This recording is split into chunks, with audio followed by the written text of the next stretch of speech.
Pourquoi faire une thèse? Je vous explique mon activité de thésarde. Vous savez que je dois remettre ma thèse en juin. Et juin, c'est même pas dans 3 mois, c'est demain.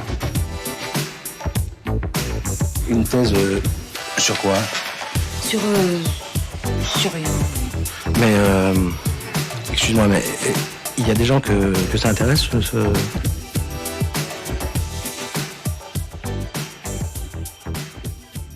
Bonjour, vous écoutez Thésard, le podcast qui fait parler les doctorants et doctorantes en sciences humaines et sociales, produit et réalisé par Jeanne Perrier et Marianne Le Gagneur. Cette semaine, nous vous proposons un épisode sur la parentalité et le doctorat. Être mère et doctorante, qu'est-ce que ça implique? Être doctorante et vouloir un enfant pendant sa thèse, est-ce que c'est possible? Quels sont vos droits en théorie et comment ça se passe en pratique? Fin 2020, la revue Tracé publie un dossier intitulé « Documenter l'université qui lutte ». Il comporte un article sur le thème « Maternité en lutte », quelle maternité pour les travailleuses de l'enseignement supérieur et de la recherche.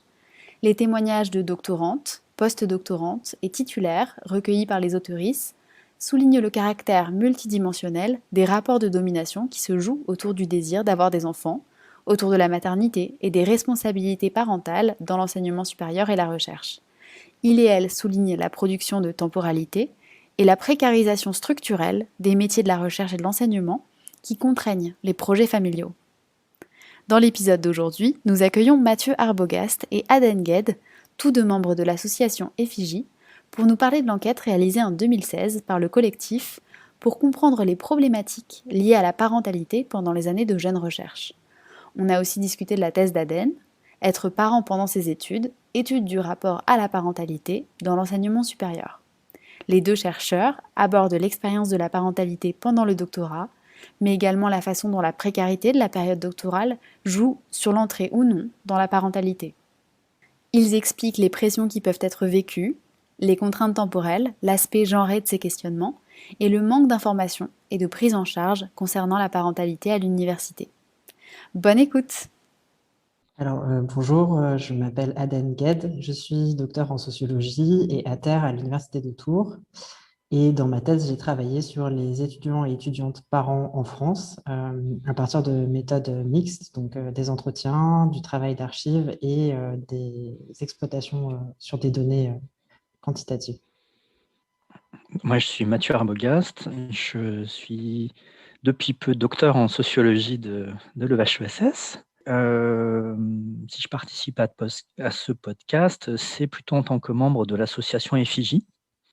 Il y a eu un groupe de doctorantes et de doctorants qui avaient lancé l'initiative de lancer une enquête sur les questions liées à la parentalité et la grossesse pendant le doctorat et la période postdoctorale. Les circonstances ont fait qu'aujourd'hui, c'est Aden et moi qui en parlons aujourd'hui.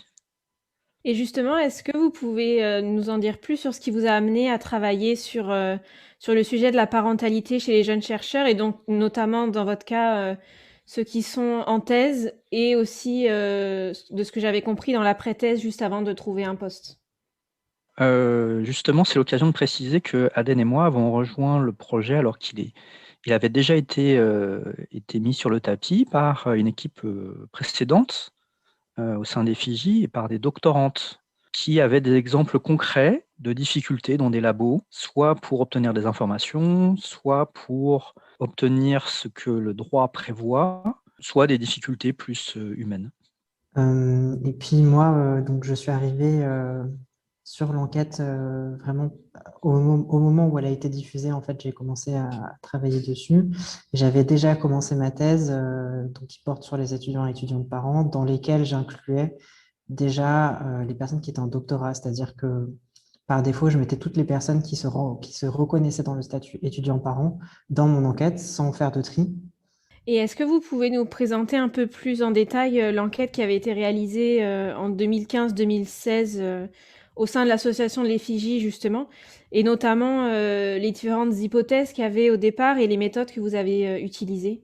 Alors, donc, l'enquête elle s'appelle Parentalité et jeunes recherche. Elle repose sur un questionnaire élaboré par des membres du bureau d'Effigie 2015-2016, à savoir donc Isabelle Matamoros, Agathe Roby, Shirley Valzema et puis ensuite Mathieu Arbogast. La diffusion du questionnaire s'est faite pendant 2 mois et elle a été faite notamment via la liste de l'association Effigie, donc qui comptait à l'époque plus de 2500 abonnés, également via des listes de diffusion d'autres listes, soit disciplinaires, soit de jeunes chercheurs, à savoir la NCMSP, donc l'Association nationale des candidats au métier de la science politique, la CGC, la Confédération des jeunes chercheurs, la NDES et la SES, qui sont plutôt des listes disciplinaires. C'est un questionnaire auto-administré en ligne et les questions, donc, elles portaient sur à la fois des données biographiques et des informations plus sur la parentalité. Donc, on abordait les thèmes de parentalité, couple, emploi, ressources économiques, logement, droits sociaux associés à la grossesse ou à la parentalité, garde de l'enfant et articulation vie professionnelle, vie privée pour les personnes qui s'étaient déclarées parents. Les hypothèses de départ, c'était d'abord que avec la précarité et notamment le statut, les différentes formes de précarité associées au doctorat et au postdoctorat, cette précarité va avec une difficulté d'accès au droit et aussi une hypothèse que l'impact de la parentalité est un impact très genré. Donc ça, c'était évidemment pas très, très révolutionnaire comme hypothèse, mais ça n'avait pas été testé spécifiquement sur cette population très atypique et très, très hétéroclite du point de vue statutaire, bien qu'elle soit homogène par d'autres aspects. Justement, sur cette question-là, au moment où vous démarrez l'enquête, il y a quoi comme recherche déjà existante sur cette question? Est-ce que ça a déjà un petit peu été abordé? Peut-être qu'il y a des professions chez qui on a pu comparer l'impact de la parentalité avec celles des jeunes chercheurs et jeunes chercheuses?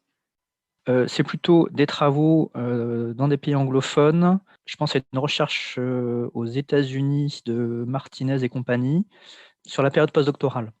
Et il y a eu 2-3 autres enquêtes plus récentes qui confirment que les femmes, et en particulier les mères, quittent plus rapidement et plus fortement que les hommes et que les pères le milieu de la recherche pendant cette période postdoctorale.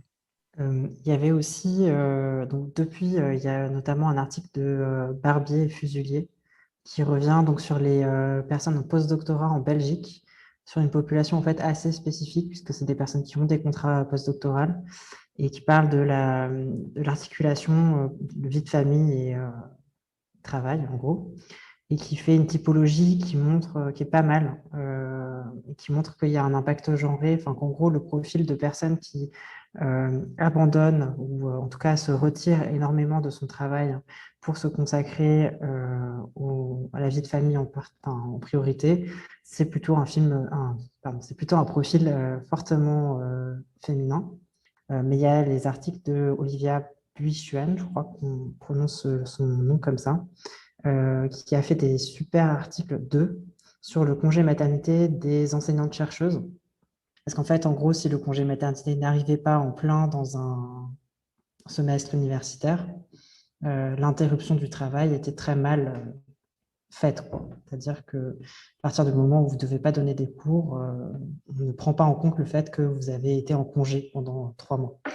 Et puis depuis, il y a eu une réforme et elle a fait un autre article suite à ça. Elle montre quand même que l'application de la réforme sur le congé maternité, donc qui ouvre notamment normalement l'obligation de prendre en compte que même si on accouche en dehors d'un semestre universitaire, on devrait pouvoir avoir moins d'heures de cours à donner dans l'année, puisque ça compte dans la charge de travail. Mais elle montre quand même que la mise en application est compliquée. Sur le genre au travail, il y avait notamment un article qui a été assez important aussi pour les hypothèses sur l'impact différencié. C'est un article, je crois, de Gadea et Marie sur ce qu'ils ont appelé les pères qui gagnent. Et ça rejoint aussi une expression de chercheurs anglophones sur l'escalator de verre, c'est-à-dire qu'au moment de l'entrée en parentalité, c'est un frein à la carrière pour les femmes, au contraire, c'est plutôt un accélérateur pour les hommes. Et bon, évidemment, on voulait aussi voir ce que ça donnait pour cette période doctorale et postdoctorale, qui est à la fois une situation de travail, en même temps, comme vous le savez très bien, et extrêmement particulière au niveau du statut. Et donc, dans cette enquête, vous vous intéressez donc aux personnes qui ont eu des enfants, mais aussi à celles et ceux qui ne sont pas parents, d'après ce que j'ai compris.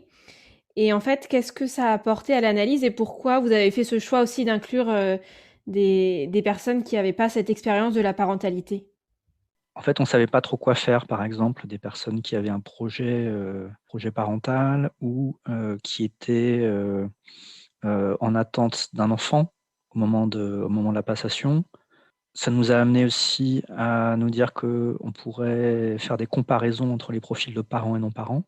Et puis, il y avait aussi toute la question de est-ce qu'il n'y a pas des projets contrariés et notamment, est-ce que on ne peut pas avoir des éléments de compréhension sur ce qui fait que des doctorants, doctorantes ou postdocs repoussent un projet parental.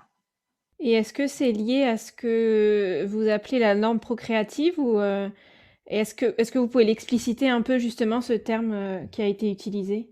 Ce qu'on appelle la norme procréative, en fait, c'est un terme qui a été forgé par Nathalie Bajos et Michel Ferrand. C'est en fait ce qu'elles appellent la nouvelle conception des bonnes conditions pour avoir un enfant, à partir du moment où la contraception et l'avortement sont devenus non seulement légales, mais pour la contraception majoritairement diffusée au sein de la société, et où du coup, avoir un enfant est devenu un choix calculé, programmé, plus qu'avant en tout cas.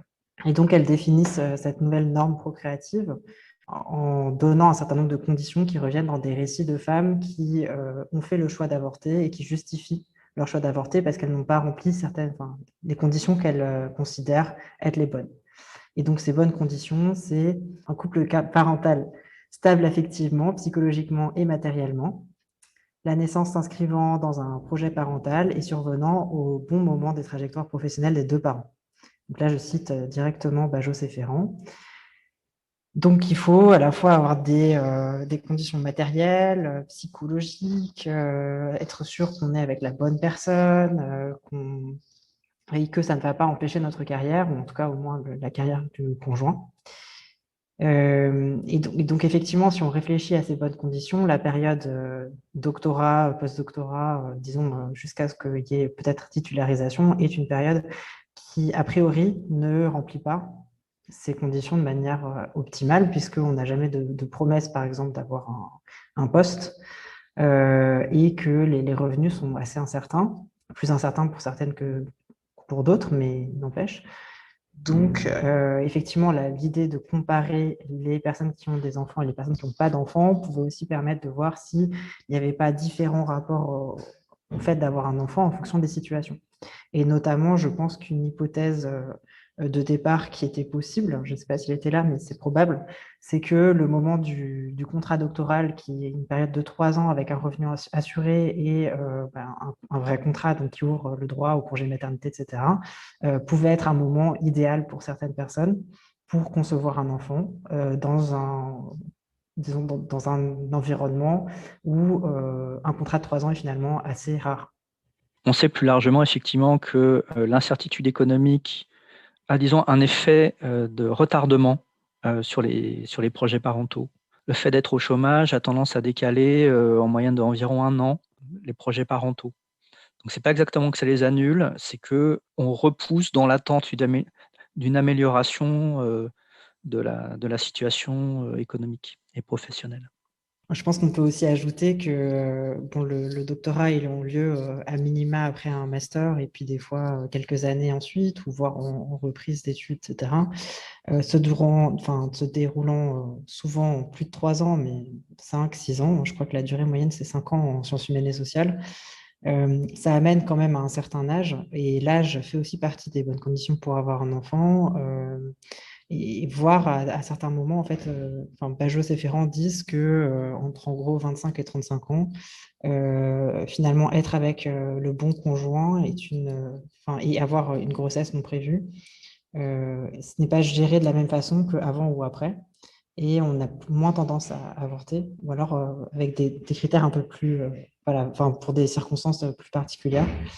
Donc, du coup, c'est vrai que cette période postdoctorale, doctorale et postdoctorale, c'est une période où on serait dans le bon moment pour avoir un enfant, en tout cas statistiquement, quoi. 50% des premières naissances ont lieu entre 25 et 35 ans, mais on n'aurait pas les bonnes conditions pour en avoir un.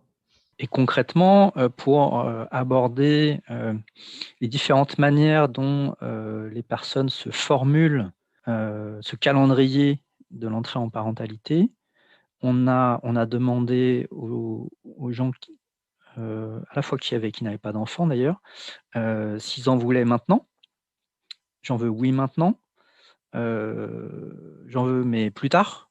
J'en veux pas, mais en fait, j'en veux pas pour l'instant, ou j'en veux pas ni maintenant ni plus tard. Donc en fait, on voyait un tout petit peu les manières de se projeter ou pas dans la parentalité, et notamment que c'est visible dans d'autres travaux sur les sans enfants volontaires. Il y a peu de personnes qui ont répondu qu'elles ne voulaient d'enfants ni maintenant ni plus tard, et qui n'en avaient pas au moment de l'enquête.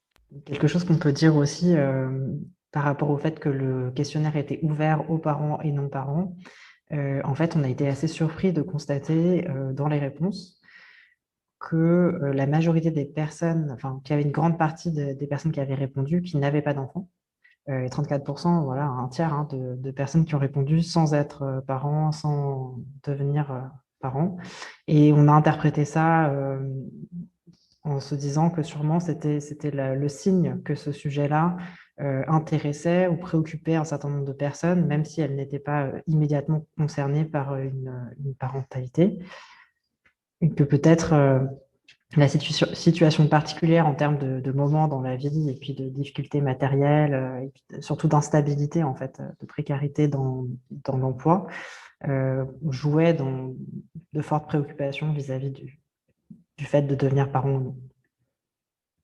Il y en a vraiment qui ont très, très bien expliqué pourquoi leur projet de parentalité était remis à plus tard. Il y en a plusieurs qui font vraiment noir sur blanc le lien avec la précarité du milieu et la difficulté à obtenir un poste dans le monde académique et de la recherche. C'était non, pas pour l'instant, parce que dans ce milieu, c'est trop dur d'obtenir un poste et il y a trop d'incertitudes. C'était vraiment l'idée à la fois de la norme procréative et des spécificités du milieu et de la difficulté à atteindre cette norme procréative dans le milieu académique. Je crois que personnellement, j'ai eu du mal à explorer la question de l'articulation des temps sociaux pour les personnes qui font de la jeune recherche et qui ont des enfants. Et notamment parce que, en fait, à première vue, il y a des discours qui sont assez contradictoires. Et moi, notamment, je me souviens d'une intervention que j'avais faite sur l'enquête effigie lors du congrès de l'AFSP, l'Association française des sciences politiques. Et en fait, à la fin de ma communication, 2 femmes ont pris la parole pour expliquer qu'elles avaient eu leur agrégation tout en étant enceintes et que dans leur promotion, toutes les femmes qui avaient eu l'agrégation avaient eu un enfant ou avaient un enfant, quelque chose comme ça. Et que du coup, ce n'était pas du tout une difficulté. Bon, je pense que c'est un profil social vraiment très particulier et qu'en fait, mine de rien, on peut pas uniquement analyser ça en termes de genre, c'est-à-dire les femmes font tout ou les hommes font rien. Alors, ça a l'air de quand même être pas mal présent dans mon enquête. Mais je pense qu'il y a aussi quelque chose en termes de classe sociale. Et je pense à tous les avantages matériels ou de soutien qu'il peut y avoir avec le fait d'avoir, par exemple, des parents à proximité qui ont du temps, voire une mère qui est au foyer, pas avoir de loyer à payer, être en couple avec une personne qui a des revenus suffisants pour pourvoir à tous les besoins, même si on a une période de précarité. Et voilà, donc en fait, il y a des discours assez contrastés sur la conciliation, l'articulation entre les deux. Et je pense que c'est des discours très situés en termes de classe sociale. Et justement, en fait, là, ce que vous venez de dire, ça fait écho à ce que le chercheur belge qu'on a interrogé dans l'épisode 8, Baptiste de Thiers, il aborde déjà, en fait, dans le rapport qu'ils ont produit sur l'arrêt de la thèse, où, en fait, il y a une partie où les pressions qui sont vécues en particulier par les doctorantes enceintes sont abordées, et notamment aussi des réflexions sexistes et en fait l'environnement d'un laboratoire ou des collègues qui peut ne pas être très bienveillant, en tout cas accueillir de manière festive cette nouvelle. Et donc en fait, vous retrouvez également ce constat et notamment la peur des conséquences sur une future carrière qui affecterait la période à la fois péri et post-natale et la manière dont ces deux périodes sont vécues. Donc il y a peut-être notamment cette précarité, mais aussi peut-être que vous avez retrouvé dans l'enquête la question de la pression des institutions ou de la direction de la thèse, un certain sentiment de culpabilité peut-être. Est-ce que ces éléments-là sont apparus dans les résultats et ou dans les commentaires aussi que vous avez reçus à propos de l'enquête? Il y a une question qu'on n'a pas vraiment posée dans l'enquête, et des choses qu'on connaît par ailleurs, pas spécifiquement sur ce milieu. C'est la double contrainte, le double bind des doctorantes et post-doctorantes. Parce que d'un côté, il y a plutôt une pression effectivement institutionnelle à ne pas avoir d'enfants pendant qu'on est en poste au labo, mais il y a aussi toute la pression de l'entourage sur les femmes à, au contraire, avoir un enfant dans cette période-là. Moi, par contre, j'ai rencontré un certain nombre de doctorantes dans mon enquête qui avaient un enfant au moment où elles étaient en doctorat, et un peu plus qui avaient des enfants tout en faisant un doctorat, mais qui n'est pas arrivé pendant une période de doctorat. Et c'est vrai que j'ai vu des pressions, donc plutôt, alors, différentes choses qui sont décrites. Il y a la surprise quand on annonce qu'on attend un enfant, mais ça, c'est pas forcément mauvais. D'ailleurs, il y a beaucoup de personnes qui anticipent des réactions négatives et qui sont surprises, mais agréablement, par des réactions positives, notamment de la part de leur direction de thèse. Mais parfois, il y a aussi des réactions un petit peu difficiles. Et je me souviens, on avait fait une journée d'études pour présenter pour la première fois les résultats de l'enquête Effigie. Et dans la salle, il y avait des personnes qui étaient concernées, notamment et même plusieurs, qui ont dit que quand elles avaient eu un enfant ou le projet d'avoir un enfant, pour elles, c'était un peu comme de faire un bébé dans le dos de leur directeur.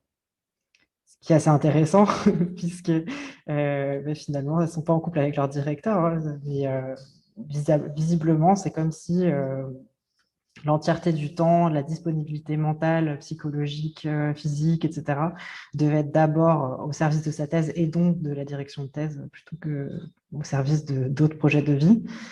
Et voilà, donc il y a quand même des pressions un petit peu floues qui ne vont pas forcément se concrétiser quand on va vraiment aborder le problème, mais ça constitue, je pense, quelque chose qui ne favorise pas du tout le fait d'avoir un enfant pendant sa thèse ou après. Et puis après, il y a aussi donc, des réactions diverses face au fait d'avoir un enfant, et notamment des réactions négatives, pas forcément explicitement négatives. C'est-à-dire, ça peut être une réaction pas très enthousiaste ou exprimer beaucoup d'inquiétude au moment où on annonce la grossesse, etc.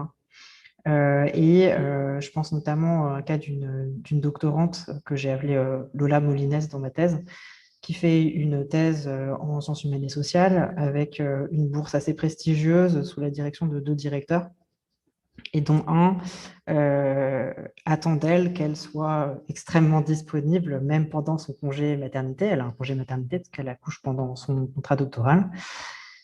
Et à tel point, en fait, il fait pression à tel point qu'en fait, elle ne peut pas ne pas venir, ne pas se déplacer en avion avec l'entièreté de sa famille pour aller à un colloque qu'il organise.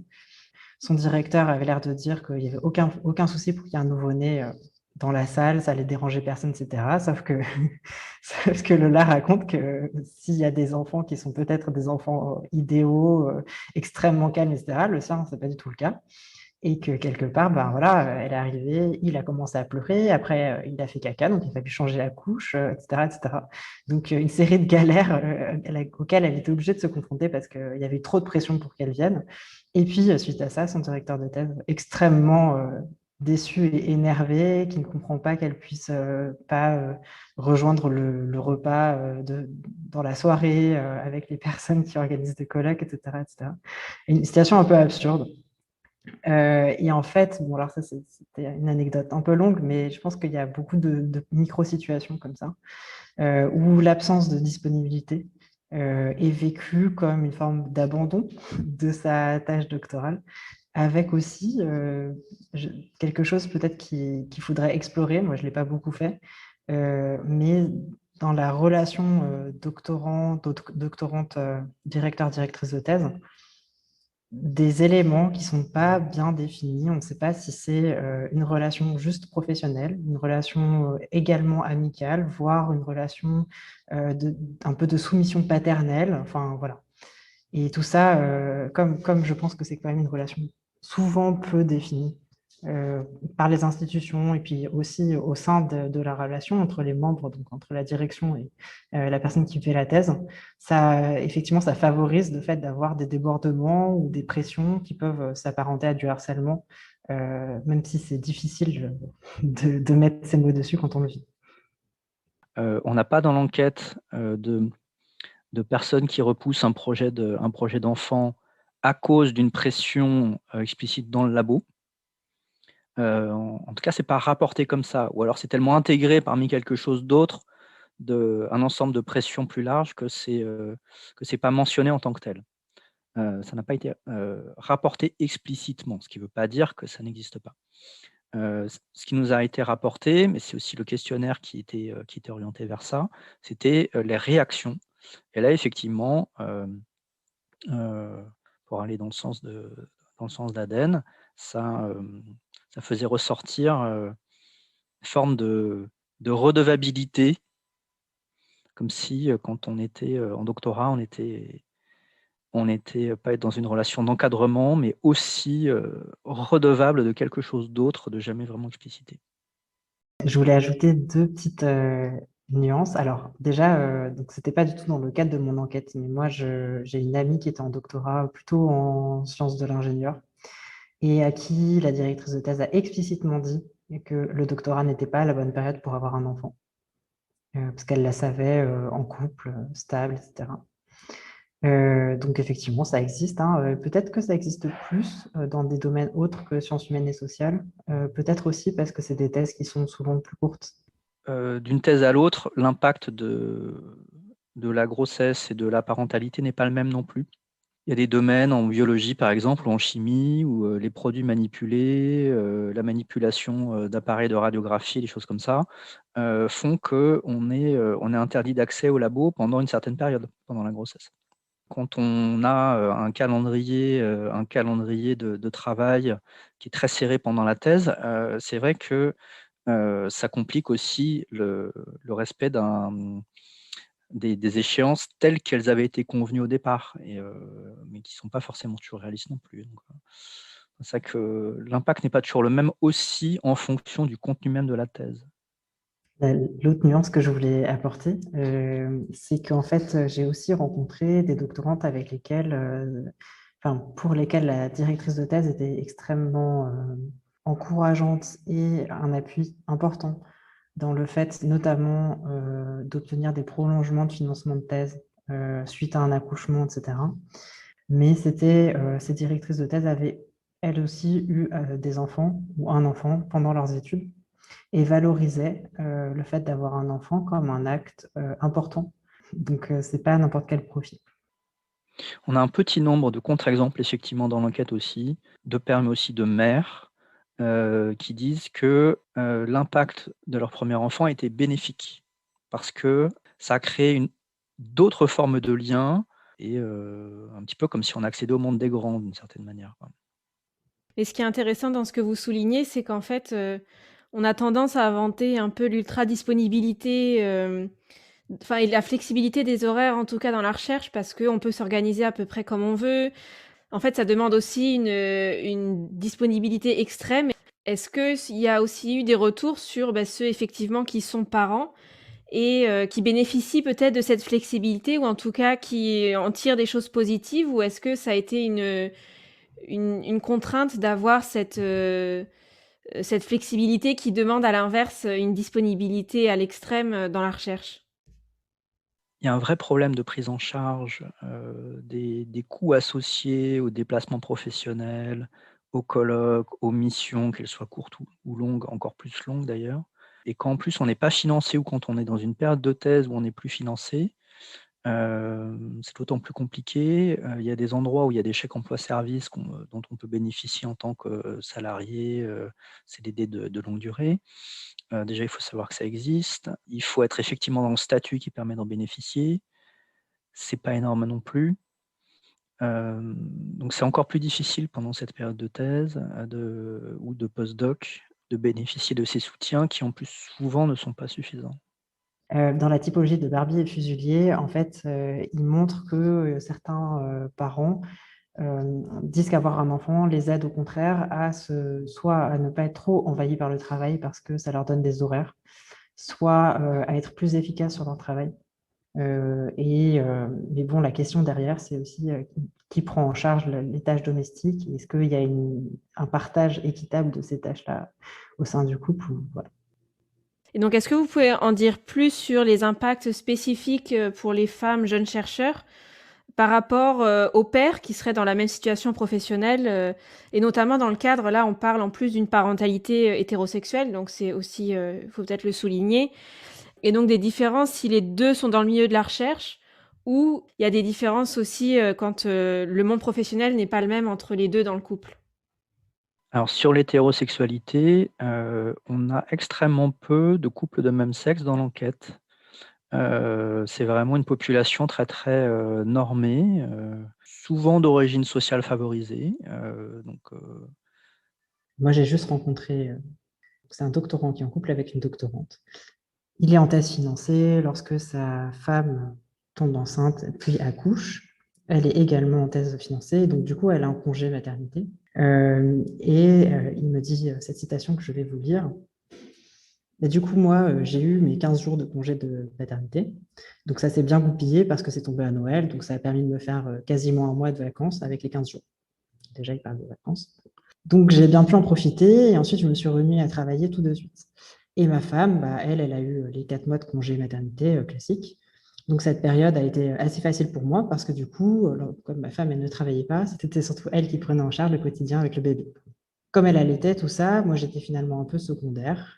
Et puis quand elle s'est mise à reprendre sa thèse, là ça a été un peu plus sport, enfin surtout pour elle. Finalement, ce congé maternité de 16 semaines permet à beaucoup de doctorants que j'ai rencontrés, parfois même de plus encore travailler qu'avant, puisque tout est pris en charge par leur femme. Alors que leur femme ne peut pas travailler, en l'occurrence, sa femme ne peut pas travailler sur sa thèse pendant le congé maternité. Et la reprise de l'activité ne veut pas dire qu'il y a une forme de compensation, par exemple, pour l'investissement qu'elle a eu durant le congé maternité. Et donc ça, c'est dans le cas des couples où les deux en fait sont dans la recherche. Et est-ce que vous avez eu des exemples de couples où la mère notamment était doctorante ou en tout cas jeune chercheuse et où le père était dans un autre milieu et que du coup il y avait une autre configuration ou est-ce que on avait à peu près les mêmes en fait les mêmes mécanismes qui se passaient au niveau de la répartition des tâches et des conséquences de la parentalité, que ce soit pendant mais aussi après, parce qu'on comprend bien que on pense souvent au congé maternité, mais ensuite, évidemment, ça demande toute une autre organisation du rythme de travail, notamment par rapport à la thèse. J'ai pas fait de recherche systématique sur l'impact de quel couple est avec quelle composition, qui en thèse, pas en thèse, etc. Par contre, ce qu'il faut bien se dire, c'est que si il y a des hommes qui sont en couple avec des conjointes actives et qui ont un congé maternité de 4 mois, voire plus, les femmes qui font un doctorat et qui sont en couple avec un conjoint qui est actif et qui a un congé, donc forcément, l'impact ne va pas être le même. Après, moi, j'ai vu, donc là, je donne un exemple un peu extrême, que je retrouve beaucoup dans des hommes issus de familles de classe supérieure avec des parents qui ont souvent des rôles assez différenciés, une femme au foyer, par exemple. Mais il y a aussi d'autres exemples de pères qui profitent notamment d'être dans des situations un peu plus précaires économiquement, mais du coup plus aménageables pour prendre un peu plus de temps. Donc notamment un doctorant qui survit en faisant des petites missions de recherche à son propre compte, ne prend pas de mission pendant 2 ou 3 mois et prend plus de temps pour s'occuper de son enfant. J'ai aussi vu des hommes qui étaient, par exemple, des hommes qui étaient déjà titulaires, travailler très peu parce que leur conjointe doctorante avait eu un enfant et donc partir tard, revenir tôt, ce qui n'était pas suffisant, hein, pour leur femme. Elles disent qu'elles se sentaient quand même submergées et un peu abandonnées, mais c'est très différent de l'exemple que je viens de donner. Après, moi, ce que j'ai constaté, et ça c'est de manière générale, pas seulement sur les doctorants, mais sur tous les étudiants parents, c'est que globalement, après l'accouchement, les mères se sentent... une dimension importante du fait de devenir mère consiste à prendre soin de son enfant et l'aimer et construire une relation d'amour. Et les deux semblent souvent indissociables, en tout cas au moins dans un premier temps, puisque prendre soin de son enfant, c'est lui montrer qu'il est aimé, et l'aimer, c'est en prendre soin correctement. Et donc, du coup, le care, le fait de s'investir dans un travail d'anticipation des besoins, de remplir les besoins, de vérifier que les besoins sont satisfaits, etc., et qui s'étend non seulement sur le fait de changer des couches, mais aussi de prendre soin de son bien-être psychologique. Voilà. Tout ça, c'est des choses qui étaient extrêmement abordées par les femmes et très peu par les hommes. Donc, du coup, ça a forcément un impact assez fort sur la manière dont les hommes et les femmes vont s'investir dans leur rôle, l'impact que ça a sur la charge mentale, sur la préoccupation que ça peut être, et puis sur l'importance qu'on donne aux choses et à la façon de faire les choses d'une certaine manière.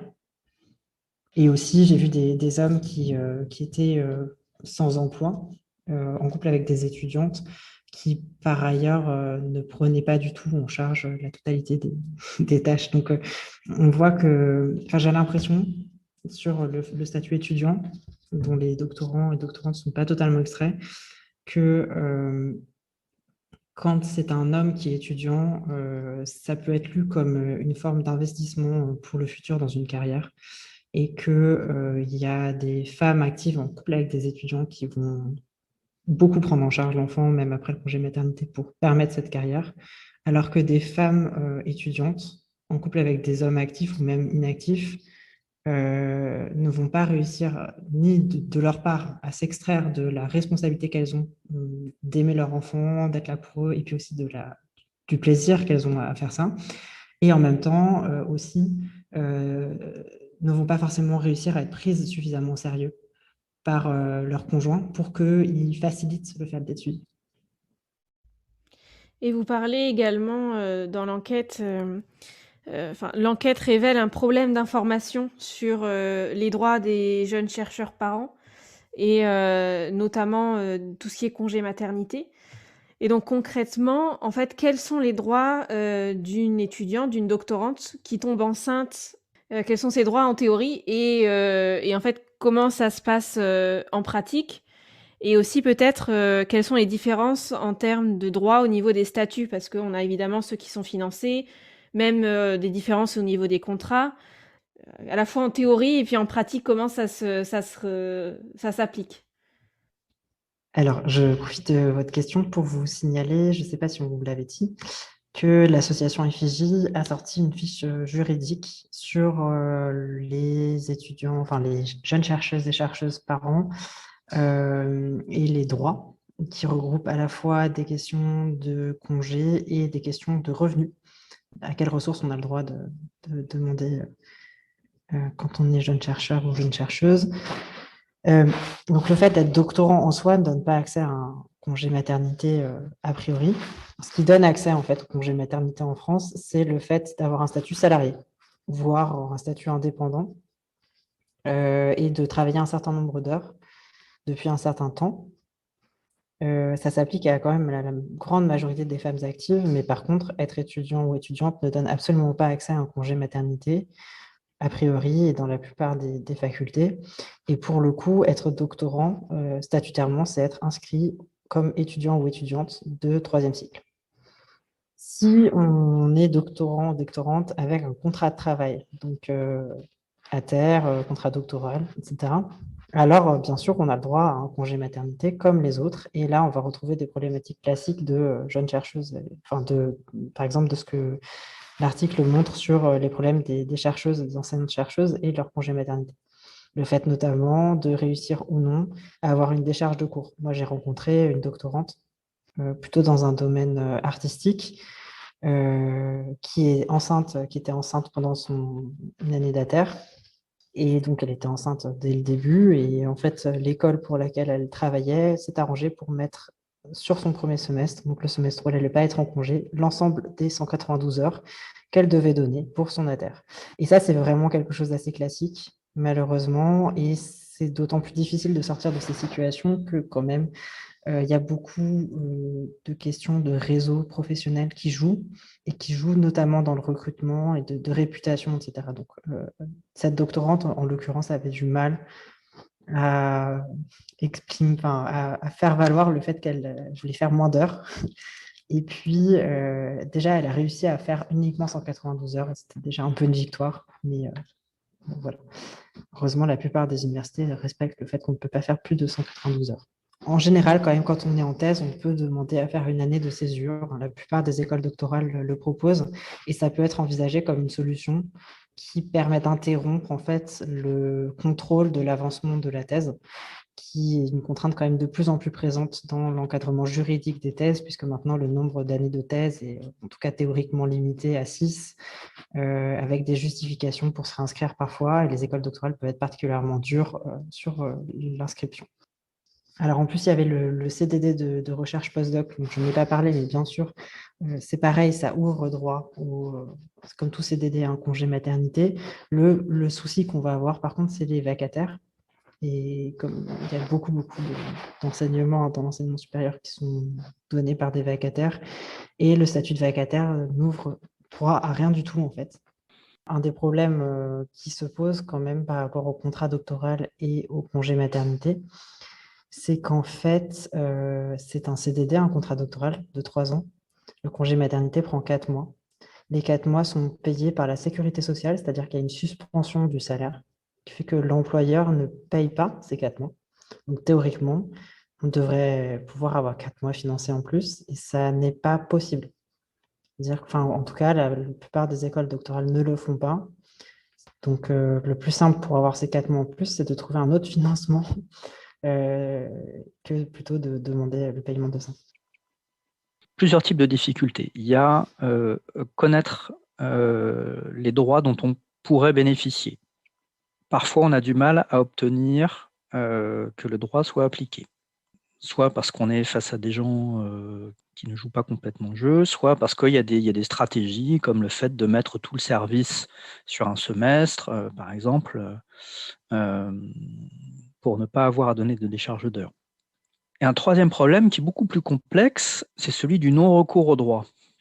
Ça, on a un certain nombre d'exemples en doctorat et en postdoc. Il y a des effets de calendrier très très forts, et parfois, pour ne pas perdre un an, on va choisir de ne pas bénéficier d'un droit pour pouvoir, par exemple, plutôt que de demander à avoir 4 mois supplémentaires de thèse et soutenir en février, on ne va pas les demander pour pouvoir soutenir en novembre, en décembre, et pouvoir faire la campagne de qualification. Il y a des effets de calendrier individuels et il y a des effets de calendrier collectifs. Pour des projets sur ressources propres qui prennent de plus en plus de place dans la recherche, des projets ANR, des projets ERC, d'autres projets européens, Horizon Europe, H2020 et compagnie. Il y a des calendriers de début et de fin de projet. Quand on est recruté avec une fin de contrat qui correspond pile à la fin du contrat collectif, à la fin du projet collectif, c'est extrêmement compliqué d'obtenir une prolongation du contrat. Et du coup, ça amène aussi à une autre question qui est proche, c'est que en pratique, on sait bien aussi que le travail de thèse, c'est difficilement considéré comme un travail, comme un autre. Et donc en fait, même si on prend un congé, maternité, est-ce qu'il y a quand même un véritable arrêt de travail sur la thèse ou est-ce qu'au final, on finit pas par quand même, continuer à faire la thèse ou travailler de temps en temps ou Il y a quand même une grande majorité de doctorantes que j'ai rencontrées qui comptent sur la période du congé maternité pour avancer sur certaines choses. Et notamment la période avant, donc souvent c'est un peu avant, un mois, au moins un mois avant, 6 semaines, un mois, avant l'accouchement qu'on commence son congé maternité. Et j'en connais pas mal, notamment qui continuent à travailler pour s'avancer et prendre le moins de retard possible. Ensuite, moi, ce que j'ai constaté dans ma thèse, c'est que, en fait, en comparant la situation des internes en médecine et des doctorants et doctorantes, je me suis rendu compte qu'il y avait sûrement des éléments liés à la structuration du travail qui jouaient dans la capacité de déléguer ce travail ou non. Donc, les internes en médecine, c'est des personnes qui sont inscrites aussi en 3e cycle, qui ont un salaire comme les doctorants et doctorantes et qui en fait assurent la majorité une grande partie du travail médical, notamment dans les hôpitaux. Et souvent, quand on est en internat en médecine, on a un enfant, puisque ça a une période assez longue, qui dure 3 ans, dans laquelle on a enfin un salaire et qui va se suivre par d'autres périodes d'insécurité, plutôt en termes de quel poste, etc. Donc, c'est souvent une période choisie pour avoir un enfant. Et en fait, j'ai constaté que les internes en médecine, donc c'est des personnes qui ont des emplois du temps extrêmement denses quand elles travaillent. Donc, elles font des nuits de garde, elles font, je sais pas, 72 heures au moins de travail par semaine, qui par ailleurs doivent aussi écrire une thèse, etc., pour soutenir, pour pouvoir devenir enfin docteur en médecine. Bon, ce pas des thèses comme nous, mais c'est quand même un travail de recherche important. Par contre, le congé maternité, une fois qu'il est pris, le travail n'existe plus, quasi plus. C'est-à-dire que, en fait, comme on ne travaille qu'en étant sur place, ce n'est pas possible d'emporter son travail à la maison. Ce travail-là était forcément délégué à une autre personne, puisque ce n'était pas possible de le faire sur place. Il est également délégué parce qu'il n'est pas individuel, c'est-à-dire qu'une autre personne, un autre interne peut le faire à sa place. Alors que le travail de thèse, donc la première chose, c'est qu'il peut se faire n'importe où. D'ailleurs, le fait que les doctorants n'aient souvent pas de bureau attitré, voire pas de bureau du tout, montre à quel point on n'est pas censé faire son travail dans un lieu en particulier. Souvent, il a lieu sur un ordinateur qui est personnel. On dispose de cet ordinateur tout le temps. Donc après, ça dépend. Je veux dire, les expériences, par exemple, ça ne se déplace pas. Mais en tout cas, en sciences humaines et sociales, on a tendance à penser que le travail peut être fait partout, en tout temps. Et donc, c'est beaucoup plus difficile de se détacher de ce travail-là, d'autant plus que on ne peut pas vraiment le déléguer, ou en tout cas, ce n'est pas comme ça que le travail est structuré. C'est-à-dire qu'on est censé faire soi-même tout le travail lié à la thèse. En vrai, il y aurait des choses qu'on pourrait, en sociologie par exemple, on pourrait déléguer des choses, comme la retranscription des entretiens, ou même le contact sur le terrain, mais ce n'est pas comme ça qu'est organisé le travail. Et donc, tout repose sur les épaules de la personne qui fait la thèse, et rien n'est prévu pour être délégué. Donc ça empêche effectivement beaucoup le fait de se détacher du travail. Après, ce que j'ai aussi vu, c'est qu'une fois que l'enfant est né, en général, il y a un cumul de fatigue, nouveauté, surtout si c'est le premier, besoin très très fort du nouveau-né, d'attention et puis surtout de soins très réguliers.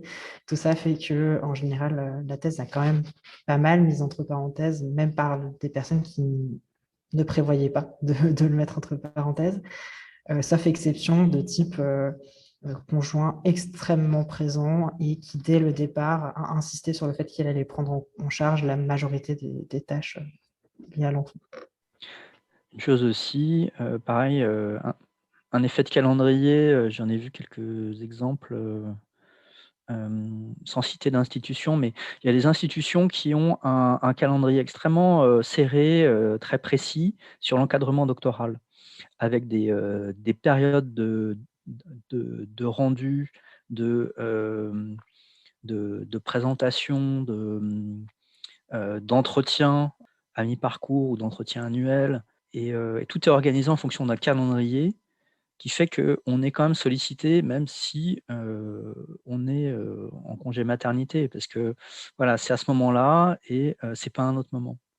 Il y a toujours plein de choses qui viennent compliquer le fait de déconnecter.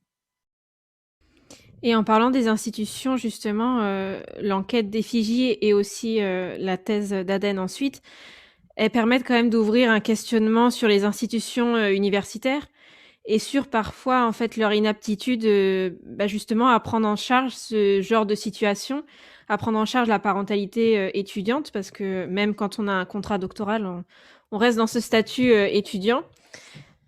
Et donc, en fait, pour vous, quelles seraient les pistes de réflexion à développer dans le cadre de ces institutions pour améliorer, en fait, cette prise en charge ou en tout cas, de faire de cette situation plutôt une normalité et non pas quelque chose de déviant, en fait, d'être parent pendant qu'on est étudiant? Alors, je verrais une première piste qui serait de prendre la question de la maternité et de la parentalité comme un ensemble, et il peut y avoir des alliances objectives avec les titulaires. Parce que pour les titulaires aussi, il y a des difficultés. Par exemple, typiquement pour rester sur le monde de la recherche, les chercheuses aussi, les chercheuses au CNRS, si elles sont en congé maternité au moment de la collecte du rapport d'activité qui va être pris en compte pour les demandes d'avancement, elles perdent un an. On peut espérer que si les droits et les conditions de travail et la prise en charge liées à la maternité spécifiquement, à la paternité et à la parentalité en général s'améliorent, on peut espérer que les doctorants, doctorantes et post-doc en bénéficieront en partie. C'est une première piste, c'est loin d'être la seule. Je pense qu'il ne faut pas non plus... le monde de la recherche est un monde extrêmement divisé en termes de statut. Et clairement, je ne vais pas dire quelque chose de très nouveau, mais le statut de vacataire et son usage massif par les universités pour employer des personnes qui n'ont pas d'activité différente ou qui n'ont pas d'autres sources de revenus, pas des professionnels qui interviennent 4 heures, quoi. Mais des jeunes chercheuses et chercheurs qui ont besoin de donner ces cours pour des questions de CV notamment. Ça, c'est vraiment quelque chose qui effectivement empêche le fait de se projeter sereinement dans la maternité. Avoir un enfant quand on donne des vacations, si on accouche avant la fin du semestre, ça veut dire qu'on ne donne pas les cours. Et si on ne donne pas ces cours, eh bien, on n'est pas rémunéré. Voilà. Et puis, ça peut être très mal vu. Donc, la vacation, vraiment, je pense que c'est quelque chose qui a un rôle important à jouer dans la manière dont cette période est vécue. Et puis, avec la mutation possible des statuts des enseignants-chercheurs qui va peut-être sûrement arriver avec l'adoption de la LPPR, on peut quand même se demander à quel point on ne va pas avoir encore plus un cloisonnement des différents statuts entre quelques personnes qui vont être titulaires, un grand nombre de personnes qui vont être vacataires ou en tout cas dans des CDD, et puis un nombre grandissant de personnes qui vont être dans un statut un peu intermédiaire, des CDI de projet, etc. Qui vont, malheureusement, hein, la division des statuts ne joue pas en faveur, je pense, du fait d'avoir des droits importants en termes de conciliation. Effectivement, il y a une mise en concurrence accrue qui rend pas très, très optimiste sur l'avenir immédiat, voire à moyen terme. Et même, on va peut-être arriver à un paradoxe que ce seront les grosses universités AIDEX, grosses universités de recherche qui auront les financements, mais qui seront des financements sur contrat liés à des calendriers très stricts, qui seront les universités qui pourront continuer à avoir des contrats doctoraux, donc celles qui auront des doctorants et des doctorantes, et en même temps qui auront des contraintes de calendrier les plus fortes imposées aux doctorants et doctorantes. Si c'est ça le scénario qui se profile, c'est très inquiétant, parce que ça voudrait dire que même là où il y aurait des financements, ça ne bénéficierait pas aux conditions, ce serait défavorable pour la maternité et la parentalité. En fait, tout se passe comme si à l'université n'était valorisée que la sphère publique, c'est-à-dire les activités qui sont liées aux professionnels. Et pour moi, les études, en fait, c'est quelque chose qui est aussi dans cette sphère-là, alors qu'il est souvent tout aussi important de s'épanouir dans une sphère privée, c'est-à-dire notamment de constituer une famille ou au moins d'avoir du temps pour s'épanouir en dehors de son travail. Et en fait, tout se passe comme si cette sphère privée était reléguée à une non-existence, ce qui est sûrement en lien, en tout cas en partie, un héritage du passé et du fait que les universités ont longtemps été réservées aux hommes, puis extrêmement ségrégées. Et plus on monte dans la hiérarchie, plus il y a des hommes, alors que maintenant, il y a quand même énormément de doctorantes. En fait, la question de la parentalité et de la jeune recherche, elle pose la question plus large du statut qu'on donne, de la hiérarchisation qu'on fait entre les différentes activités et du fait qu'on considère implicitement comme moins important le fait d'élever des enfants, de donner la vie, de permettre à la société de se reproduire, que de faire de la science, écrire des articles, etc. Merci à Mathieu et à Den d'avoir participé à cet épisode de Thésard consacré à la parentalité pendant le doctorat. Vous retrouverez les références citées en barre d'infos, ainsi qu'un lien vers la fiche juridique réalisée par Effigie qui fait le point sur vos droits en tant que jeunes chercheuses et chercheurs parents. Merci à vous d'avoir écouté Thésard jusqu'ici. Merci à Tilif, le générique est réalisé à partir de son morceau Shape 5. Vous pouvez toujours nous retrouver et partager avec nous vos remarques et vos questions sur Instagram et Twitter @thésard_es ou par email thésard.es@gmail.com. Si vous souhaitez nous soutenir autrement qu'en écoutant et partageant nos épisodes, nous avons ouvert une cagnotte Tipeee dont le lien est disponible sur notre site et nos réseaux sociaux. Pour ne pas rater les prochains épisodes, qui sortent toutes les 3 semaines le jeudi, abonnez-vous sur votre plateforme préférée de podcast. Courage pour vos thèses, mais surtout, pour tout le reste.